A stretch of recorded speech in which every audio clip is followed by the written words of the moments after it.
Hello friends and welcome to Storytime with Vade. Today we are reading The Karate Kid, based on the film written by Robert Mark Kamen and directed by John G. Avildsen, illustrated by Kim Smith. Don't forget to hit the like and subscribe button, and let's jump right in. The Karate Kid. The big day had arrived. Daniel and his mother had moved to California.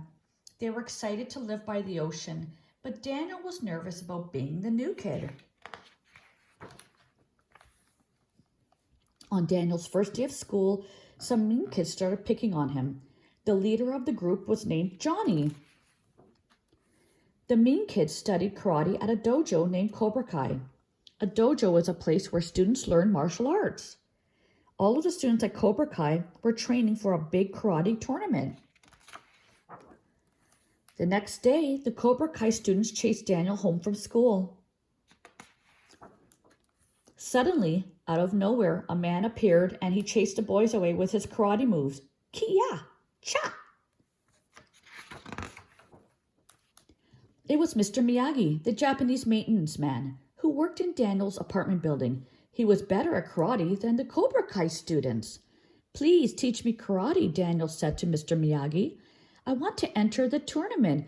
If I can beat Johnny, I bet he'll stop picking on me." "I promise to teach karate," said Mr. Miyagi, "if you promise to learn." That day, Mr. Miyagi became Daniel's sensei. Sensei is a Japanese word for teacher. The next day, Daniel went to Mr. Miyagi's house.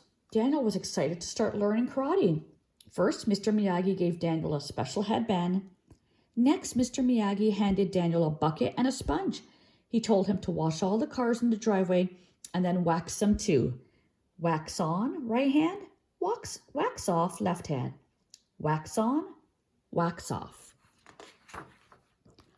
Daniel worked very hard all day. He worked until the sun went down. Finally, all the cars were clean and shiny, but he worked so hard and so long that there was no time left for karate training.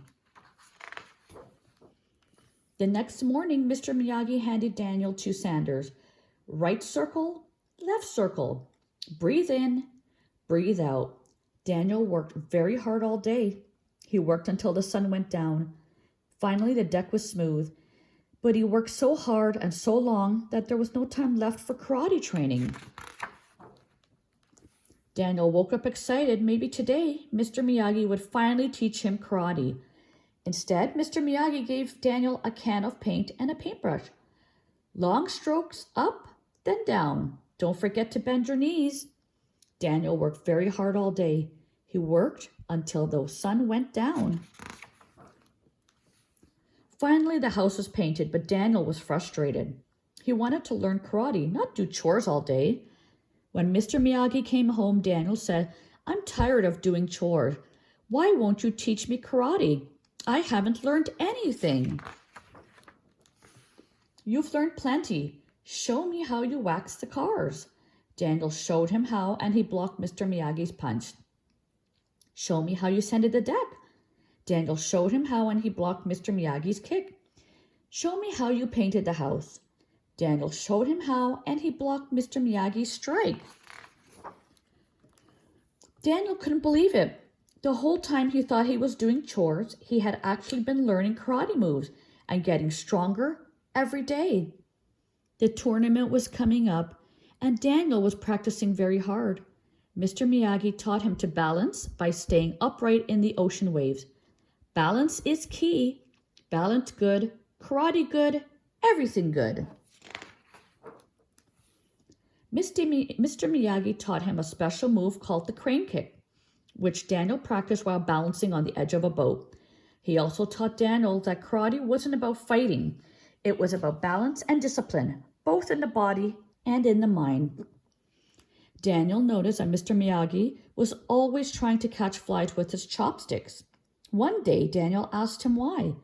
"If you can catch a fly with chopsticks, you can accomplish anything." Daniel decided to try, and he immediately caught the fly.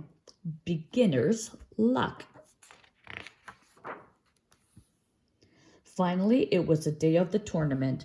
Daniel wore a special uniform that was a gift from Mr. Miyagi. Daniel was very nervous. Kia! Huh! Most of the kids were bigger than he was, and they all had black belts. But Daniel won one match after another. He just imagined he was back at Mr. Miyagi's house doing his chores. Psh! Yeah! Slam! The final match was against Johnny, the leader of the Cobra Kai students. Daniel scored 2 points. Then Johnny scored 2 points. One more point would determine the winner. Daniel stood on one leg and closed his eyes, pretending he was in the boat on the water. Daniel found his balance. He breathed in and breathed out. Daniel won the last point. He won the tournament. Johnny handed Daniel the trophy. You earned it, Johnny said. I couldn't have done it without my sensei, Daniel said. The end. I hope you enjoyed today's story. Until next time, friends. See you soon.